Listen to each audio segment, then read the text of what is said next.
All right, guys. My name is Dr. Sharnael Wolverton Sehan. So excited to have you guys join the show today. We are very, very happy to have a guest on with us that we have been looking at, talking about, kind of bumping elbows, as Luke said earlier, on Facebook for quite a while and have a lot of mutual friends. So this is like about time. Even my dog's excited. So very excited. Before we and Craig, of course, welcome to the show. You're my co-host, so I mean, like, welcome, but whatever. Yeah, I'm Hi, here, just Craig. just hanging around. Yes, yes, yes. Before we get started, definitely go to drsharnell.com. I hope that's not going to keep going. Go to drsharnell.com to get on the newsletter, find out what's coming up, what's in the past. We have tons of shows there. We have our memberships. If you're interested in supporting us here, please do think about becoming a member because it does help us keep production going. To get this truth out, I'm going to have to put her up. Craig, why don't you continue this real quick while I take care of this little Sophie You go dog? sort it out. I'll start with Luke. Excellent. Nice to meet you, Luke. Obviously, like you said, we've been rubbing shoulders on social media for quite a while, mixing very similar circles. So it's good to finally actually get to talk to you and to do it so publicly as well. Why don't you tell people who you are, where you're at, what you're up to, just a bit of background about yourself, and we'll start there. Yeah, sure. Yeah, man, it's an honor to be here. So glad to be with you guys. Yeah, it's been a long time coming for sure, for many reasons. But yeah, I love what you guys are doing. Yeah, I've been doing online and in-person ministry. It's evolved for quite a while now, for 15 years or so, and where I've started is not at all where I am now. And so it's way different, as I'm sure you two know all about. And I'm located in West Virginia with my wife and 4 children, and it's an interesting place to be in because it's a very clouded, very old school religious area that I'm in, but I believe it's purposeful, and so we'll just leave it there for that part of it. But yeah, I got started into some deeper things quite a while back and started veering into that path, and that's where I really got into some of the inner circles where we all have mutual friends. And I started a school of immortality because of the book, and just really having that message is kind of my it's kind of my main message. I have some other ones that are a little bit different, but usually when I go places, if people recognize me or if they hear about me doing something, they're like, "There's that immortal guy," and I'm like, "Well, thanks, I'll take it." So I'll receive that one. yeah, exactly. I'll Yeah, just go. yeah. And so that's just a little bit of a synopsis there. Well, if I could jump in, I'm Mhm. sorry, I took the camera off, but I guess I didn't take the mute off, so you probably heard me calling my dog. But anyway, you came on the radar for me because I had a dream, and I had a dream. Um, I had a dream, and I don't use the word, I don't throw around the word immortal. Like, that's just not Right. a thing that is in my normal everyday. But in the dream, and I choose to remember every bit of it, but all I do remember is I felt like God or the source or presence or whatever, um, like put this necklace on me, and it was like a golden necklace, and it was all caps. And I remember going like, because it was put on me, and I was like, what did he just give me, or what is this? She, whatever this thing. It wasn't a form of a body. It was like an energy. Mhm. Um, and when I asked, I could see myself suddenly, and I saw the necklace from the other side, and it was just all caps, and it said immortal. Mm. And I felt it like in my soul. I felt it in my cells. Like I felt like empowered and in strength and strengthened. And we've been working with David Oates quite frequently over the last few months, and a lot of back speech that has been detected when I'm speaking specifically about someone who had passed. My backward speech or subconscious, whenever I'm talking about someone who has passed, says the Earl is not dead, meaning there is no death or there is no death. Things like that Mhm. is what I'm really saying, and or it saying whatever the thing is that is in us. Um, and so I looked up like the word mortal after that. I mean, I know what it means, but I'm very like I like the meat and really, all that stuff. So anyway, you came up, and then I talked to Karen about it and blah blah blah, and then your book. Like, can you hold your book up too? I want everybody to see it because I just love the cover too. It's there we go. Yeah, I just think it's so cute, and it kind of, that kind of airy, sourcey, kind of etherish thing was what put the necklace on me. Wow. And I could still feel it even when I'm talking about it. But tell me what inspired you to even get on this topic. You have your group, the book. What was the genesis of that? So about 12 years or so ago, I was just sitting at home, and late night, as I would normally do, we had a 2-year-old and one newborn, and I was just kind of sitting with my wife and reading some, and I was in Second Timothy, and I got to Second Timothy 1 verses 9 and 10, and it just hit me like a ton of bricks, just drilled me, and I felt something like come from the inside of me and move through me, and I just turned and looked at my wife, and I said, immortality is getting ready to be the next big message that's understood in the earth. Mm-hmm. And she did as she ever did as a loving wife, just looked back and said, that's good. Yeah. She's just like, okay, I'm going to feed the baby. And 2 Timothy 1:10 says, for the Son of Man was revealed to destroy death and to reveal the gospel of life and immortality. And I just remember sitting there going, wait a minute, nobody has ever told me that the gospel includes immortality.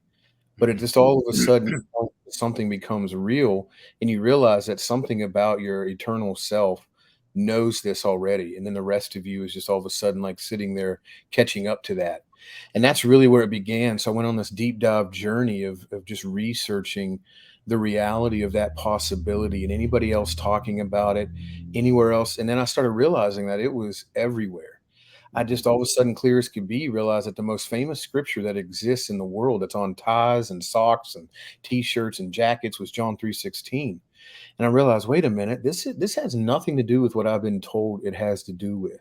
And that's where in my book it starts off with saying these scriptures that have been used for heaven and hell have zero reference to either one of those. They talk about life or death. And I realized that when you started to see that, the whole entire gospel message is the reality of John 10:10. For I came that you may have life in it more abundant. It's all about life or death. And I just realized that everything that was being said from then on, when I read it, didn't matter how I had read it before, didn't matter where it was at, whether it was the Bible, whether it was Enoch, whether it was anything else. I realized everything has to do with life or death. And from that moment on, it just became the focal point until I got to this point where I knew, I wrote that book about 2.5 years ago, and I realized that it was something I had to release. And so that's where it began. It just was just a scripture that came alive, and I realized, wait a minute, I have a mandate for this. And, I could go into a lot more detail about over the years, spending time with the Father and realizing that there was that mandate on my life. But that's where it really began, as it just came alive at that moment. Wow. That is good. So, I mean, I'm fully on board with the kind of the immortality message, and it is one that I've seen a few people broach on, but it's the one message that I've also noticed that gets the most spiritual pushback. And I think the reason for that is because the root of all fear and control is the fear of death. Yep. That is the bottom line. That's it. Every fear is rooted in the fear of death.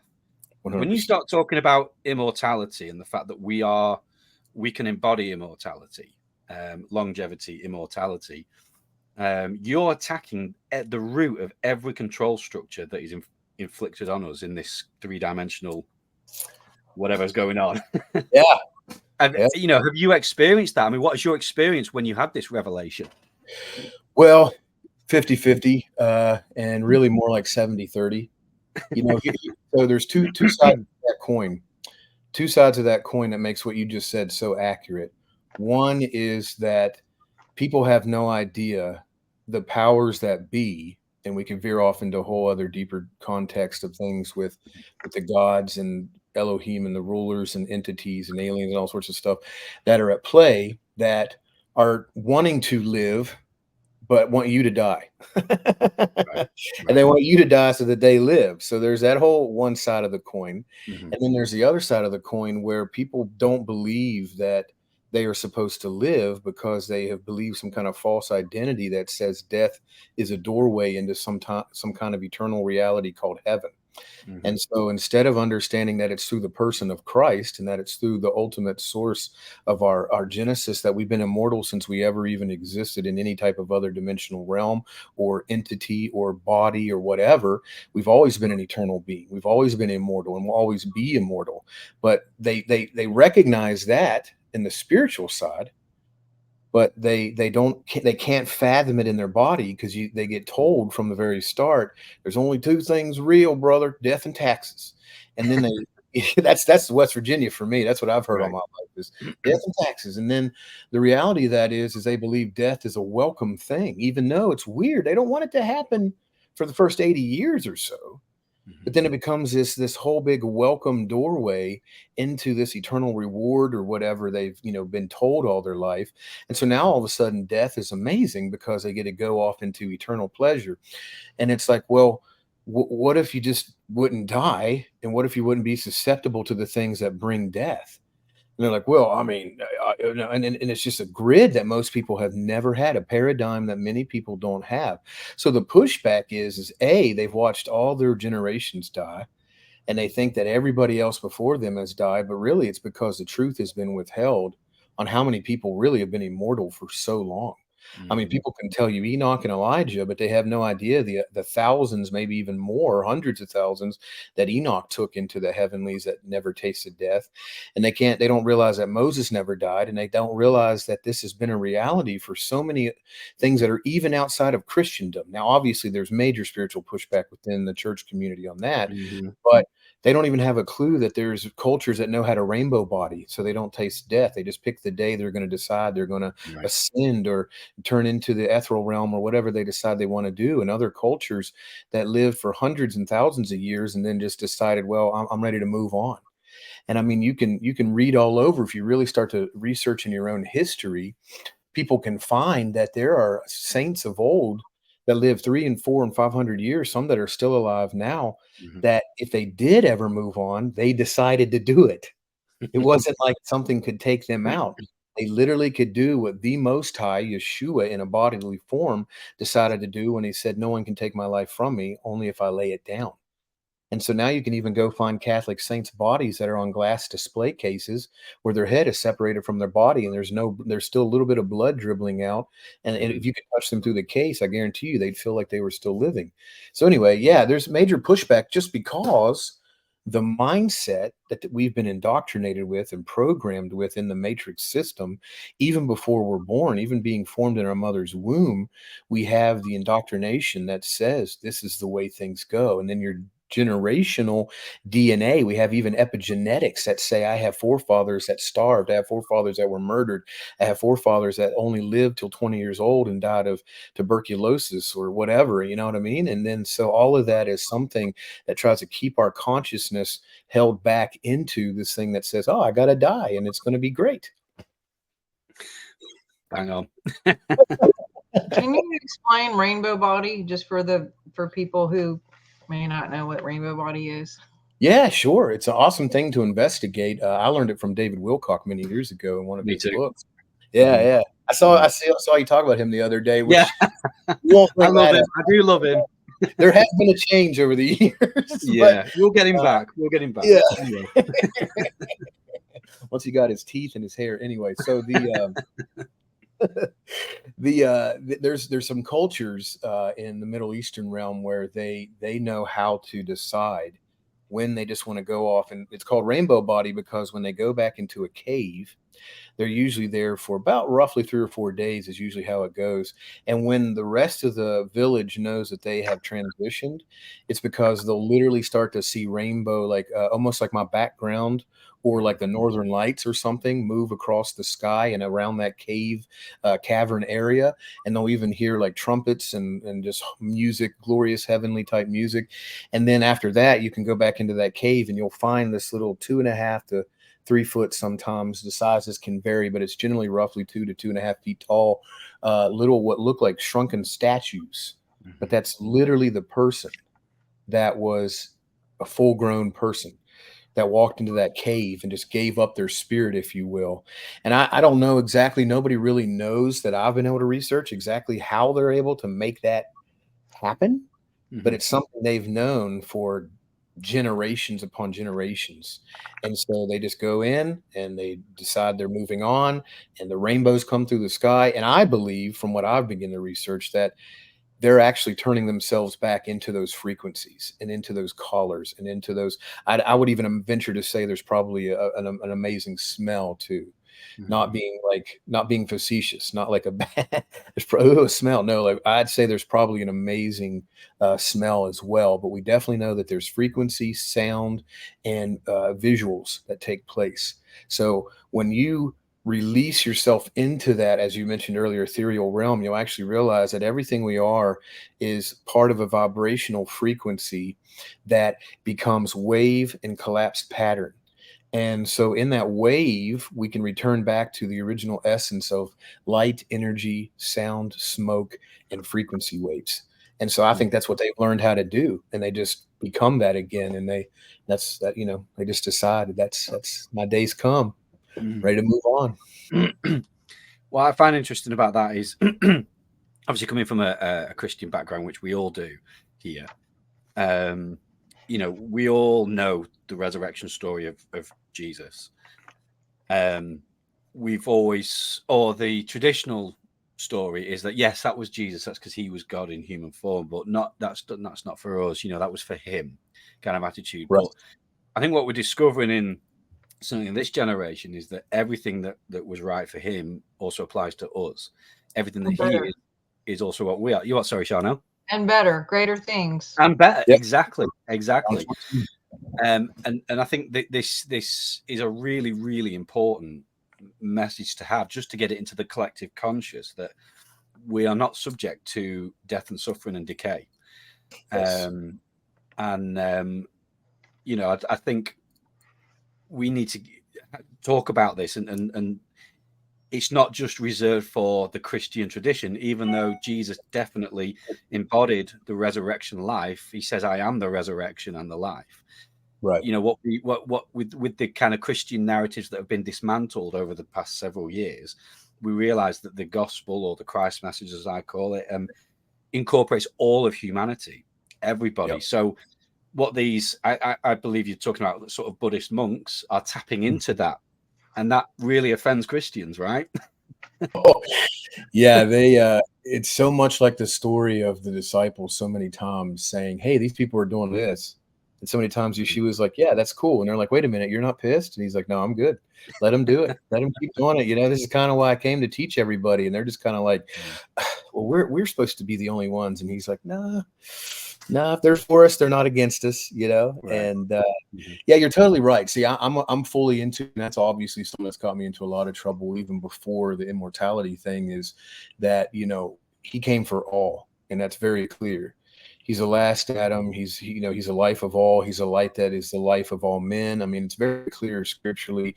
And if you just want to take even the Bible to try to thump me with it, trust me, I've got the Bible memorized, and I don't mean that whatever, but I've had so many people come at me when I can just quote things right off the top of my head, and they're like, well, I can't really do that. I just don't believe it. And it's like, come on, man, like don't just be in that, and he is the resurrection and the life, and he is the life that is the light of all men, which means all men only came into existence because of his life and because of his light. And that's the only reason why there's anybody that exists. Whatever they may believe in this culture right now, they came into existence because of him.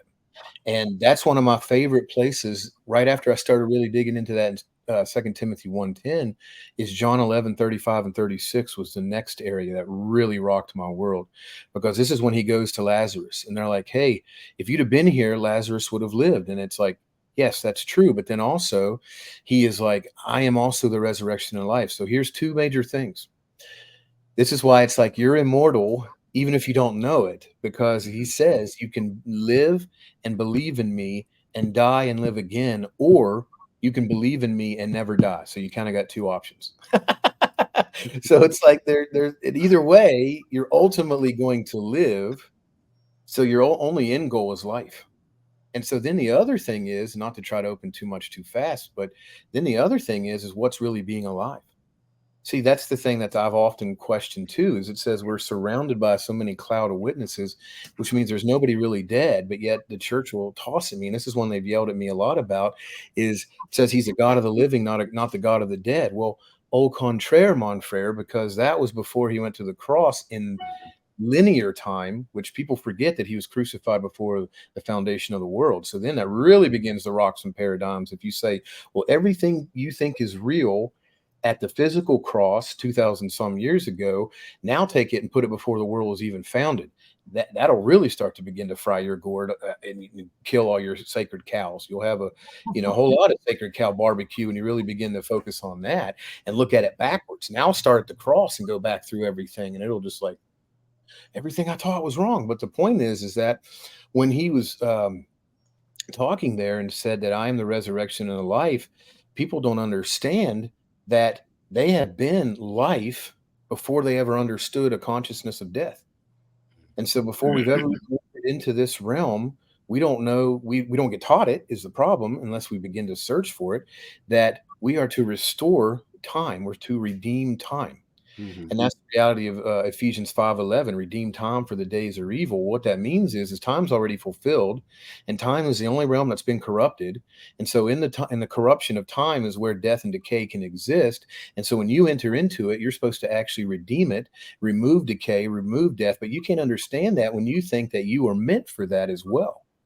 But when you become like Yeshua and say, the only reason I'm going to die is for a purpose, and you'll never have to. And then you can become like John the Beloved, who's still walking around today, and be like Enoch, who's still walking around today, and be like all these immortal ones that have existed for who knows how long at this point. And anyway, like I said, I'm opening up too many tangents here, but my point is that, people are life before they even have a consciousness of death.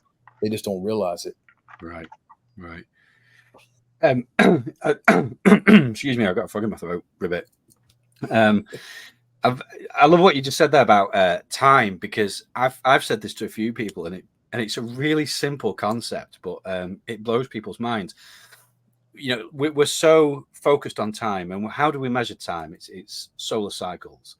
The spin of the planet and the rotations around the sun. So you go outside of our solar system, which is a very geographical place. What happens then? Do we age? Right. What happens? Time doesn't exist in the way that we think it does. Right. And so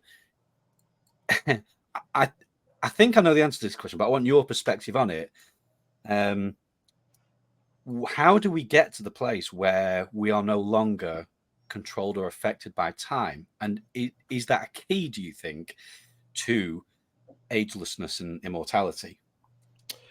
Yeah, absolutely. So the further we go in, and this is how I think goes back to the rainbow body reality. The further we go into the kingdom that is within us, and you can find many people that have wrote about that upon this subject for years. There's one, it's called the Glass Castle. I'm trying to remember exactly. I think it was she was from Norwich. Anyway, you'll be able to find it. It's called the Glass Castle, but it's basically one of the Catholic saints from the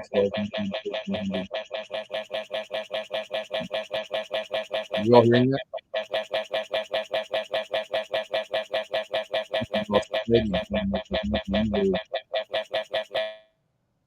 Okay. Okay. Craig, that's you again. I'm muted. Okay, go ahead. Keep going. Sorry, man, I hate that for Craig, but Yeah, you hear it.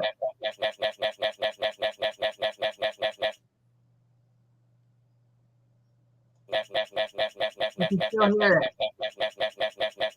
Like an alarm clock or something.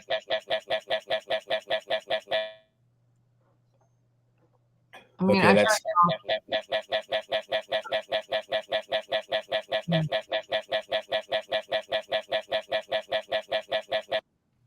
there we go. Awesome. I've changed the mic back to my computer mic. Carry on, sorry. Okay, keep going.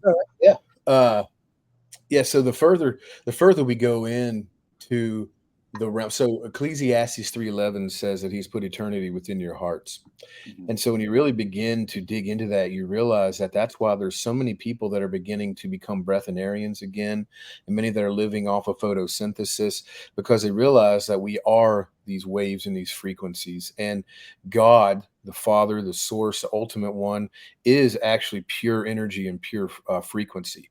And so actually a lot of the stuff that we are putting into our body is actually bringing all that energy and all that frequency down. So when we begin to get up into, and science is really breaking this down really well, and there's some great books that are out there. Joe Dispenza has one called Becoming Superhuman, or maybe it's Supernatural. Either way, Yeah, Becoming Supernatural, I think it is. Yeah. And he's teaching people not from a Christ perspective, even though he knows Christ and references Christ, but he's teaching it from a meditative, scientific perspective, that people can change the frequency, which is, hey, Romans 12:2, Paul got that. He said, be ye transformed by the renewing of your mind. So when you begin to change your thoughts and begin to alter the coherence of your heart and your mind into the Godness, the Christ consciousness, the Christ mindset, then what you're doing is you're actually bringing all that you are from the inside out to that place that is beyond being under the sun. So many years ago, the Father spoke to me one day. I was reading some stuff and praying, and I got to where it said, there's nothing new under the sun, the sun. And I was like, oh, yeah. And I started to move on. And all of a sudden, just clearly, the Father said, but everything is new in the son. And I was like, oh, I see what you did there. And I realized that when it talks about in Ephesians 2, for you've been raised up and seated in Christ Jesus in heavenly places, far above all earthly things, that includes the time realm. So when you begin to see yourself where you're actually from, which actually Christ says, I am the Alpha, the Omega, the beginning and the end, the Aleph Tav. So the first three words of the scripture is actually in the beginning. This is actually referencing us being in a place not of time, but in a place of a personhood. And so what we've been restored to is that place of personhood, which is the beginning and the end. So then you begin to decide what is actually the beginning and what is the end, and co-creating in the Christ mindset and being a Christ being. And so then you begin to realize that there's nothing that you have to be dictated by within this realm. You're actually the one that dictates this realm. There's nothing that gives life to this earth. It is not self-sufficient like we think it is. It actually exists because of the photosynthesis of the life and light that we give unto it. And when we are breathing out, the reason we're breathing out is because we're breathing in from the heavenly realm and releasing that into the earthly realm.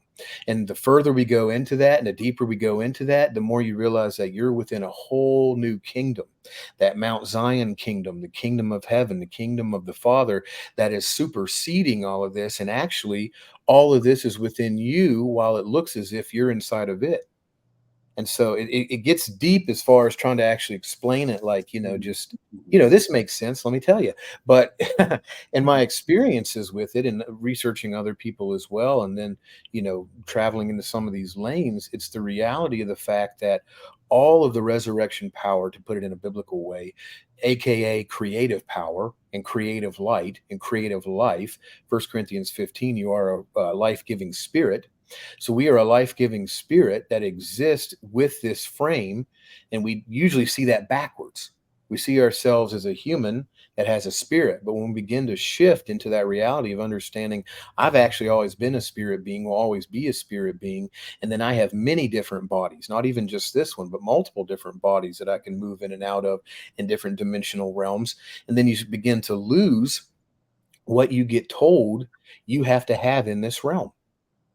It's like in my School of Immortality, I had Brian Orm speak, and he said something right off the bat. I was like, oh, I wish I had thought of that. But he said something. He said, people say time heals all wounds. If that was the case, elderly people would be the most healed people that walk around, but that's not true. And I was like, oh, you're good, man. You're good. Because once again, to go back to what you were saying, time. So, well, the way we see time is actually us creating it in that reality. So if you see yourself getting older and you celebrate the birthdays, I'm not condemning celebrating birthdays. I'm just saying, Prince one time, the musician, was asked how old he was, and he said, I don't even know. And they thought he was all joking. Everybody's laughing, and he's just looking all serious. And they're like, you really don't know how old you are? And he said, no, I don't keep count. Like, what do you mean? He said, the last birthday I remember having was like 12 years old. And after that, he didn't keep track. So he said, I don't know. He said, I don't measure myself like that. So anyway, I found that very intriguing one day when I saw that, because that's us living in a linear realm that's not even real. but Well, we create linear. yeah, well, that's Dr. Lucky is my doctor and has been a mentor, co-worker, whatever. And Bob Tennyson also says, "How young are you?" when he's talking to a kid or a person. Yeah. You know, we don't really ask adults how, unless it's their birthday. People might say, "Oh, well, how old are you?" And I've been trained to say, "How young are you?" because that's a program too. It's like just automatically putting oldness on people. It's true. It's true. That's very good. And so really that mindset of living from out of that realm and the way time works in the spirit realm, you begin to realize you'll live your life in this realm and create it the same way as that realm. So to answer your question, Craig, it took me a half hour to get back around to it, is to is to you begin to go further deep into the kingdom of light and life within you in the Christ kingdom, then you begin to live from that realm and you'll actually bring it into this realm. So the other thing with immortality is that I have friends that have done youth renewals. They've actually reverse aged. And I had him speak in my school. My buddy David Zabo from Australia, he actually is in his 50s, but there's several different occasions where he's purposely focused on it and has taught people on it, where people will look at him and say, you got to be no more than 35, when they guesstimate his age. And you can actually look at before and after photos and he looks like he's gone backwards. And it's because he does this permanent focus on that. And he actually teaches his body how to go backwards in age. And so he heals his cellular makeup from the inside out. And once again, this is Paul speaking, where he says, we long not to lay down this tent, but to be clothed further from the inside out. That's clothing yourself further with your spirit, man, with your light body. And eventually that becomes transfiguration. And so then that's where you go ultimately into the light, the creative light that supersedes created light. Creative light is everything that can exist, and created is everything that does exist. The only reason we see each other is because all of this is made up in created light, which means it's become collapsed particle form outside of the wave. But when we recognize we're fully wave, we can return back to that wave, and then everything about us becomes fluid again. And that's where you can move into different dimensional realms all at the same time. That's where you'll never taste death. That's where you can't decay, because you're greater than even the light of this realm. That's what it really means when it says there'll be no need for the sun, the moon, or the stars in the kingdom, for the Lamb is the light of the world. Well, it's not just saying it's just the one being, which obviously it is Christ, but also he says you're one with me. So that means when you begin to light up everything around you, then you supersede the sun, the moon, and the stars. I have nothing but short answers. No, it's good. I'm really enjoying this. Because again, many questions are coming up. Something that you said, which I know will appeal to certain folks who may be listening to this, but we know, or we've heard, and I'm sure you're on board with this, that there is age regression technology.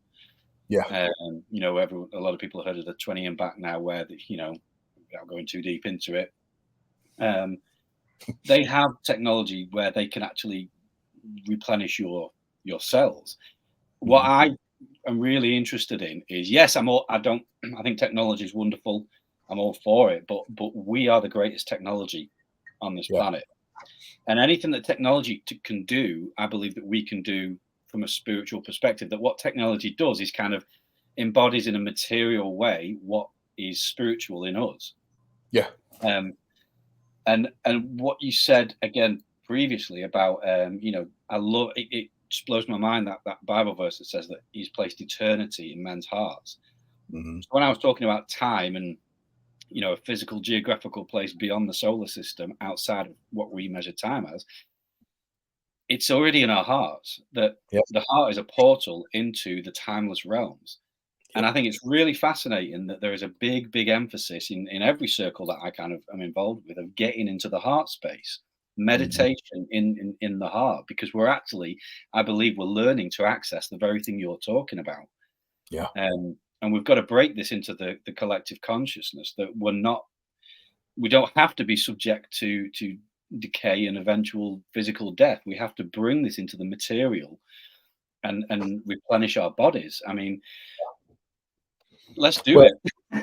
So yeah, to your point, one of the things that's coming out right now, and a few of my friends that I know through Karen as well, that are experiencing this now are like the miracle pods and like the healing beds. Mhm. And the reality of that is exactly what you just said. The only reason I believe I'm fully on board with what you said, I only think there's any physical technology that exists because it's been pulled out of a reality that is a spiritual truth.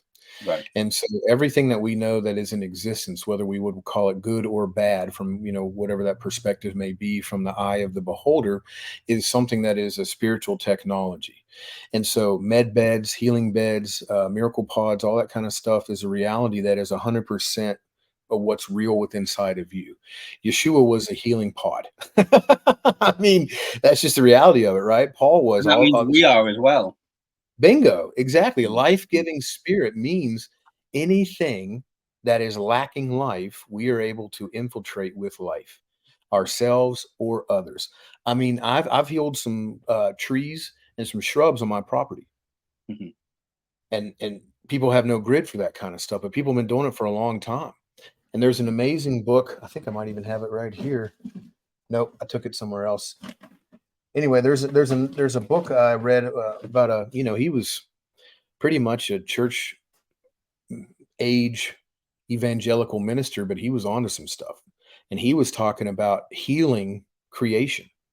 And he was talking about how we can go beyond just healing people. And I mean, when he wrote this in the 90s, it was like, burn that man alive, Salem witch trial, because it was like, what is this dude talking about? He's talking about going out and healing trees and healing flowers and streams of water. And it's like, now there's so many people, the percentage of the amount of people that had a grid for that to now has exponentially increased Mhm. because people are beginning to really recognize that it's not just about, we shouldn't pollute our world. We shouldn't destroy, our earth and our creation. We got to live here, man, and the animals got to live here. It's moved from this like almost like hippie consciousness, and in a way it was perceived by people who thought they were crazy, to now those same people are the children of that age of people that are now like, we need to heal all of creation. We need to heal the earth. We need to heal people. We need to heal animal. We need to restore these things. And it's true. I know of a powerful story where Joshua Mills, I'm sure you guys have probably heard of Joshua Mills. He's a little bit outside of the realm, I think, that most of us hang out in, but I've met the man. He's genuine, he's true, he's real, he's awesome, and he carries an amazing portal to bring things from the spirit realm into the natural realm. Well, in a meeting one time, he was praying over this lady and he prophesied complete restoration over her entire life. And she had like tumors fall off her body right in that moment. Here's the real kicker. She walked outside to her car where she'd been in a car accident and one of her doors had been dented in and the back end had the bumper ripped off.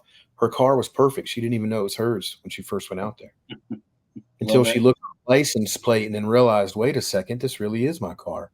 Yeah. Because all Well, this physical, yeah, our cars and our homes actually energetically reflect us anyway. And there's books about that, My Home, My Car, and Dr. Michael Lincoln has a lot on that. I actually did conferences with Joshua years ago. They did a whole tour in Australia and we saw some crazy things going on, glitter and yeah, gems and all kinds of things, popping out of nowhere. And even, I mean, I was seeing stuff that I hadn't experienced myself in my own meetings. But, and energetically, some of you may have heard my story with Robert Stevens, just energy helped me clean and clear the C word. yeah, And I've seen this over and over just with your voice or your tone, sound healing, things like that. So again, that goes back to us being the healers, us being the pod. I just went through, and I haven't even talked to Craig about this, but I just came back with Michelle, and we did 4.5 days of body electronics, and it includes, decrees and different things, holding points. And Craig knows some of the things that have gone on with me in the past that are not an issue now. I was at one time going to have a second surgery, and I don't I don't really think that's going to happen now. that's so good. So and I'll have to catch up with you, Craig. But pretty miraculous. More mobility in my arms, and just different things, all That's with awesome. just people sitting in a group doing their thing and facilitating this. Yeah. Yes, there were some supplements involved, and like really getting the body in a place to be tuned. Right. We amped up like 4 weeks of minerals, enzymes, probiotics, no alcohol, no any other pharmaceutical, like, just really clean diet for, several weeks before we came there, because we were on purpose, like with a mission to not only get what we chose, but every individual there had their own version. There was a guy there with major cognitive issues, and he wasn't able to speak more than a few, really at all. Couldn't put on a belt, couldn't read. When we left, he was reading, he was dressing himself, he was speaking in 3 or 4 words in a sentence. His memory was back there. And then we had weird stuff too, where a lady who had been estranged from her, not weird, awesome stuff, that had been estranged from her dad for 23 years. And during the meeting gets a call from her dad. I mean, and the thing is, love is not suppression. Let me change this. Suppression is not selective. So when we, in my book, The Science of Miracles, I talk about the first thing in the header is you can't pee in the pool and hope it doesn't get everywhere. There's no smoking section, right? So energy is energy. So if there's a leak, there's a leak in every area, whether it's finances, relationships, health, all of it. So when we clean up, one area, like you said with this lady, her car got better. For me, we were seeing financial things happen. There was 2 people who owed me money, and as I cleaned up and got some stuff straight in my body, I got texts within an hour, 2 people who owed me money who just like paid me back, and or at least started the ball rolling. And I was like, and yet I was like surprised, because I was like, oh my God, now this has happened, and we were just like, whoa. But again, suppression isn't selective. And I'll just add this one more thing. This is the year the door opened, right? What is it? No doors. Tell me. Okay, I'm getting out beside myself. God will open doors that no man can open, and shut doors that no man can shut, or whatever. Yeah. Isaiah 22:22. What is it? 22? Isaiah 22:22. That's the other thing about it. 22:22.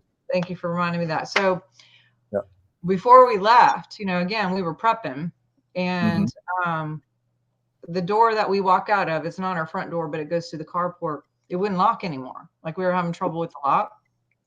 And I was like, what is going on? I was kind of annoyed, and, whatever. And it's one of those like lock things where you put in a code. So I didn't have a key, and it was just annoying. Right. So then my husband and I are living in separate places, not because we don't get along, but just because we're co-parenting at this moment and have been doing this for a while.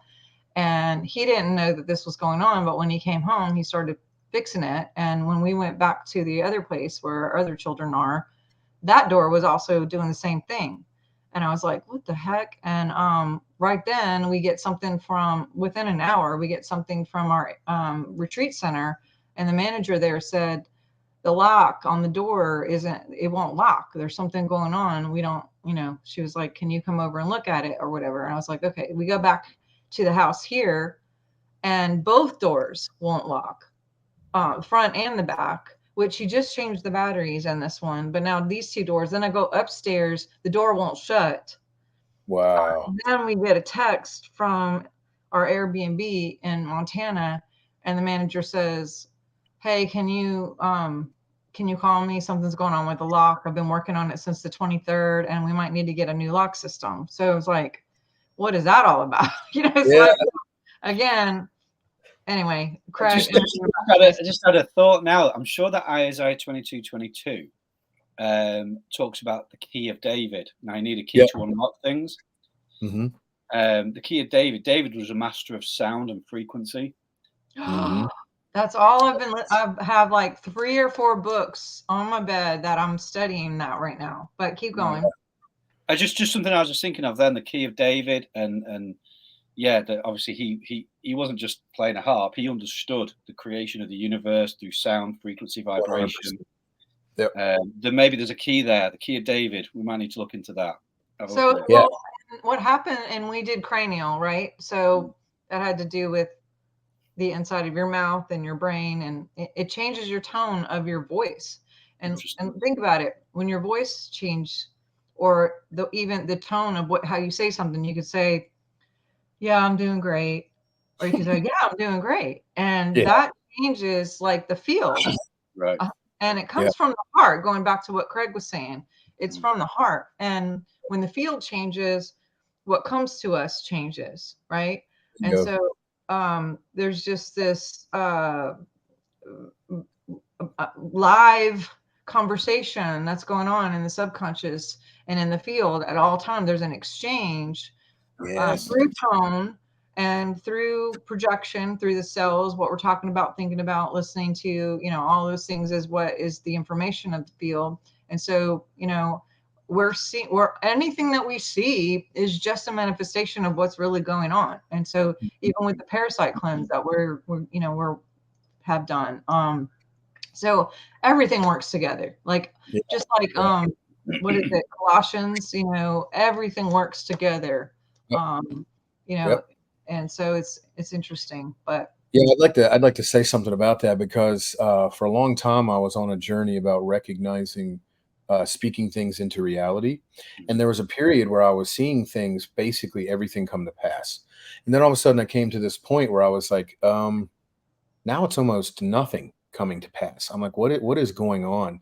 So I had to backtrack and go in, and I realized that it was the way I was believing things. And so so my journey came through Romans 7, the whole talk there, where Paul is talking about how he says, I do the things I long not to do. And I am this man that wishes he was not doing the things that he was tempted to do. Anyway, when you go read it, you realize he's talking about all these things. And so when I dug into that, all of a sudden, like a light bulb, it came on to me, what you just said. Our subconscious is where it really matters. Right. So we can consciously know that we feel a certain way. Where it really matters. We matter. That's it.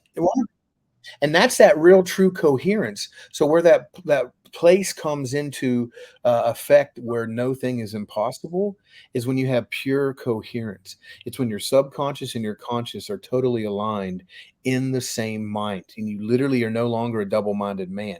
And I know so many people have taught about that on so many different ways, but the reality of that is you no longer have a subconscious, you just have conscious. Yes. What that means is you no longer have a duality. Yeah, do you talk about it? Come on. But I realized I had to refocus, because I was not believing things subconsciously, even though consciously I did. And so now I was at this war where the frequency that was coming out of me was really truly coming out of my heart, because out of the overflow of the heart, not the mind, the mouth speaks. So the frequency, not just even the words, like you said, it's not even necessarily the words. So even if I was saying, hey, life, if I wasn't really believing it subconsciously, it's coming out, in this wave pattern that's just, and that was the reality that we need to recognize, is that when you have a incoherence, or you have a disconnect between your subconscious and your conscious, then that's where you're actually still prone to death. You're still prone to decay. You're still prone to all the waves, as it talks about in James. What really that is the frequencies. Those are all the frequencies that are being released from the news, the radio, that are released from out of the sky, that are released in all these different ways. That is the war against who we actually are, is a frequency war. And I don't have to tell you two that. You know it. I've seen what you guys have talked about, who you've talked to. All your audience understands it's a frequency war, and there's those who understand it and releasing the frequency through movies and music and television and commercials. And that's why they want to bombard you nonstop with all this stuff about side effects and about pharmacy and pharmakia and about their medicine and all this kind of stuff. Is even if nobody, and here's the thing that is off most people's grid, is a lot of times this stuff isn't even actually out there to try to get people to actually buy something. It's out there because it's a frequency that's being released. It's an entrainment. And exactly. I call it, when that mix match is going on, I call that energetic purgatory, because it just gets you, you're stuck energetically. And I have a whole table, like a chart that shows, you know, the echo wave and everything, because it comes to look to see if you're for real. And if your echo wave isn't connected, then you don't go forward, or I don't go forward, or whoever doesn't go forward. And I was stuck there, and Craig knows, like, for about 6 months. December is really, I think, when it really started getting crazy, and I've reversed it, and I am still like, I'm like, boom, boom, boom, like, here we go. And it all happened in this last few days. And I'm like, woo, this is so exciting. Like, but you know, we have the power to shift. Right. You know, we are powerful. Yeah, totally. It's like Bruce Almighty when he comes around the street and he realizes, I mean, truthfully, it sounds hilarious, but when he really realizes all of a sudden he's been given the power to be God. And he comes around that corner and that song, I got the power. And he like blows the hydrant off and he moves all the cars. It's like, that's really the reality of who we are when we recognize, you know, somebody that I highly admire said something one time that it stuck with me since that moment. It says, if a giraffe gives birth to a giraffe, or if a giraffe gives birth, what does it give birth to? A giraffe. If a lion gives birth, what does it give birth to? A lion. So if God gave birth, what did God give birth to? Right. And once again, it's one of those things that's off of most of the, Christendom realm grid, because they can't answer that and say, they can say I'm a son of God, or they can say one person was a son of God. But to be like, well, if God gives birth, what does he give birth to? They're like, oh, now you've entered a place I can't go. And it's like, well, yes. Yeah, it's just the truth. Jesus talked about that in Body Electronics. Is it Michelle and Mark that were saying that? Where did you hear that from? What is it? The horse, the giraffe thing. Where did you hear that from? Oh, Chris Blackaby. Oh, okay. Yeah. Yeah. Yeah, I literally, like, they talked about this last week too, and it was just like, you know, if a horse gives birth, you know, what is it? It's a horse. It's like, okay. Did you say that was in Michelle's class? What's that? You said that was in Michelle's class? Yes. Yeah. She might have took that from me, my friend, but I took it from somebody else. It doesn't matter. That's interesting. Awesome. Well, it was thank you, or whoever, Chris, or whoever, the genesis of it, because it's wow. But yeah, because that's the thing, is when we recognize our DNA, and of course, I think we're coming to the end, so I don't need to keep on going about some of this stuff and open new cans. But the whole thing is when we really recognize, you know, the Father spoke to me way early on in my journey. He said, a misunderstanding of me creates a misidentity of you. And so that's when I really began to step back from everything I've been taught all my life and just say, okay, you know, Wooly Willy, let me shake the board and you just rebuild it all for me. And that's when things started to just go nuts in my life in a really good way, and in a really bad way too, in some perspectives, because I was deconstructing everything I knew and unlearning everything I'd been learned. But when he started actually showing up and appearing and speaking to me directly and all those kinds of things, it was pretty hard to argue with the reality of it, you know? And it's just, it comes down to the DNA of who you are. And the DNA of who you are is an immortal being. You're the DNA of your Father. You're the DNA of God, which means you're indestructible. You're undefeatable. Even if somebody's physical body goes down, lays in the ground, they're not dead. Death doesn't exist anymore. It says, death, where is your sting? He defeated death, hell, and the grave. All of it's defeated. So death is defeated. So it's up to us to consciously and subconsciously decide nobody's dead anymore. They're just a part of the cloud, which is the energy. And when you really get into splitting hairs over it, all that's inside of you anyway. Because if all the kingdoms inside of you, then all your forefathers and all the ones that are yet to be are all inside of you anyway. The cloud. I'm thinking, I just got it, because no wonder where they got the cloud from with our phones and whatever. It's like the cloud of witnesses. Well, it even says we are encompassed. And when you begin to recognize that word, we think of encompassed like this. But when you actually go and break in the Aramaic and the Hebrew of that word, it doesn't mean around us. It means that you're clothed with. And so it's not your external clothing. It would be that internal clothing. So where do the angels come from? The angels ascending and descending from off the Son of Man. That means they're moving in and out of us. Jacob's ladder is within us. The kingdom of heaven is within you. We've now come to Mount Zion. That means all of this that is in existence, that it was existent before any of this was in existence, is now what is within us. Going back to that Craig mentioned about eternity within our hearts, where he was like, yeah, because that's one of the most, I get it. That one has blown my mind for 20 plus years now, and as well as a few others. But That's the whole reality of renewing our mind to become metamorpho. That word for be transformed is the word metamorpho, which is where we get our English metamorphosis. And it's only used twice in the scriptures. It's right there in Romans 12:2. And in Mark 9, when it describes Yeshua transfiguring, it said that he metamorphosed. So that word there is where we get metamorphosis. And that's where you see a caterpillar become a butterfly. That's where you see a person become transfigured. That's where you see something that was a certain way completely cellular change into something that is a whole nother being, but it started out this way. And so the whole idea is that, a caterpillar never was meant to stay a caterpillar. It was always meant to be a butterfly, but it started out in a different way, right? So we're the same thing. We were always a butterfly before we ever saw ourselves as a caterpillar. Wow, I should write a children's book or something. You should. So, as I zoned out before, so I've had 2 tech issues in this show, and I've never had a tech issue before. So I know for a fact that Jacob Rothschild, Bill Gates, and George Soros and Satan are sat there attacking my internet feed. Personally. It's got to be. It couldn't be anything about only you. logical explanation. Anyway, because I had the thought what I was going to say was before I was chucked out that like darkness doesn't have any substance. It is the absence of light. Right. Death has no substance. It is just the absence of life. So we are already immortal. We're not trying to become immortal. We're realizing we already are. And I think in spiritual circles, they accept the fact that there is life beyond the material.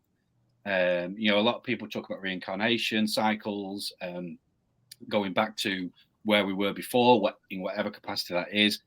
But the fact of the matter is, I would like to sort of, my final thought on this would be, we've got to bring this into this material 3-dimensional world from wherever we are seated in Christ in heavenly places.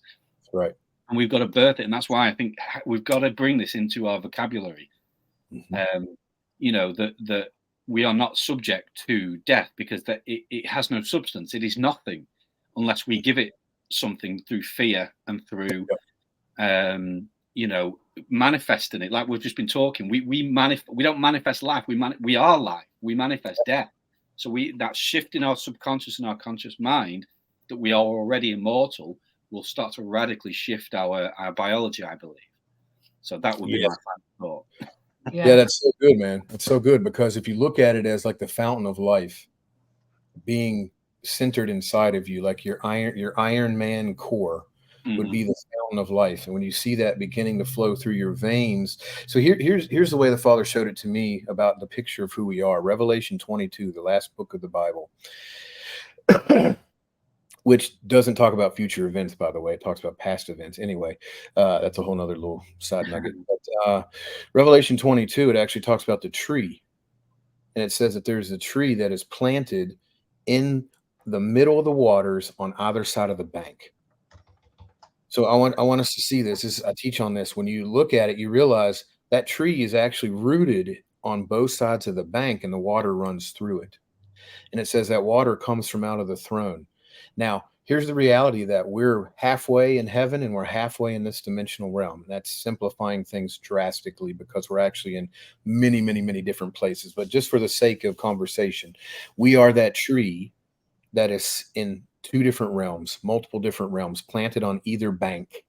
And yet that same water is flowing through us. So it flows into us from one realm and flows out of us into many other realms.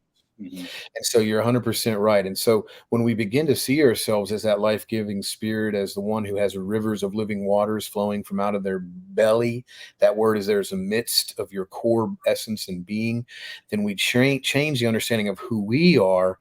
Therefore, we change what we do unto others, and then we bring that life we're meant to bring. Awesome.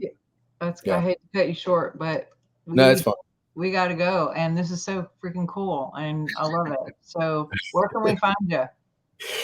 So right now I'm pretty much just on Facebook. I have and Patreon, but my Patreon page is listed under my name on Facebook. So in my profile. So Facebook, Luke Agee is hilarious, or you can just look up Luke Agee.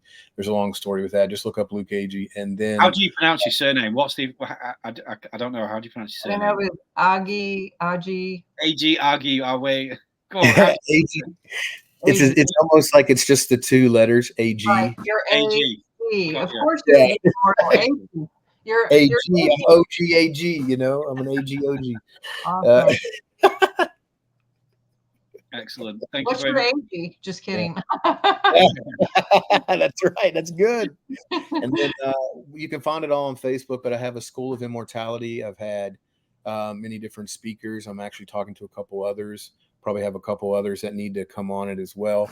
And, you know, it started out as a 5-week thing, and now it's been almost 2 whole years. So it's, nice. yeah, people are hungry for it. Excellent. Awesome. Anytime. Sounds good. And Craig, we know where to find you. You're in all the links. I'm in all the links. All the links. Yeah. Facebook. You know it. Look at the links. Awesome. Same here. We love you guys. Thank you so much. And Thank you, Luke. Appreciate you so much. Nice to meet you.